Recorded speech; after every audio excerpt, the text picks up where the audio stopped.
صباح الفل عليكم يا أحلى متابعين في الدنيا. طبعا عشان نبدأ السنة الجديدة بحاجات مختلفة لازم كنت أوديكم معايا جولة وتعيشوا معايا أجواء الاحتفال في مول سيتي ووك ستريب، وبالتحديد عند وسط دهشور مدخل 5 الشيخ زايد. هتلاقوا المول ده قمة في الروعة وهتعيشوا بجد أجواء الاحتفال بشكل مختلف. يلا بينا نبدأ في الفيديو على طول. بس اللي لسه أول مرة يشوف قناتي ما تنسوش تشتركوا تحت وفعلوا زر الجرس عشان يوصلكوا كل جديد مني، ولايك كتير بقى حلو للفيديو ده عشان اللي لسه ما راحش يروح. وفي كمان أجواء تانية في 31/12 هيعملوها واللي لسه هقولكوا عليها في آخر الفيديو. تابعوا معايا الفيديو للآخر هتنبسطوا كتير جدا جدا.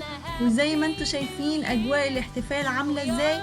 وكل سنة وانتم طيبين، ويا رب السنة دي تكون أحلى عليكم السنين اللي فاتت وتحققوا فيها كل اللي بتتمنوه. يلا بينا نعيش جو الفيديو الحلو ده واللي أنا متحمسة ليه جدا، وإن احنا نبدأ بيه السنة الجديدة مع بعض. يلا بينا على طول.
وهنا ممكن تحضروا الكاميرا بتاعتكم ان انتوا ممكن تقابلوا فنان مشهور زي تامر شلتوت وتتصوروا معاه كمان وتاخدوا احلى صور.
والمفاجأة بتاعت الفيديو النهاردة ان هو هيكون معانا مينا عطا وكمان محمد شاهين في حفلة رأس السنة 31/12. ما تنسوش تحجزوا قبل ما تروحوا عشان الحجز عن طريق الكافيهات. وبكده انا خلصت الفيديو بتاعي. لو عجبكم الفيديو ما تنسوش تدعموني بلايك، ولو لسه اول مرة تشوفوا قناتي ما تنسوش تشتركوا تحت وتفعلوا زر الجرس عشان يوصلكوا كل جديد مني.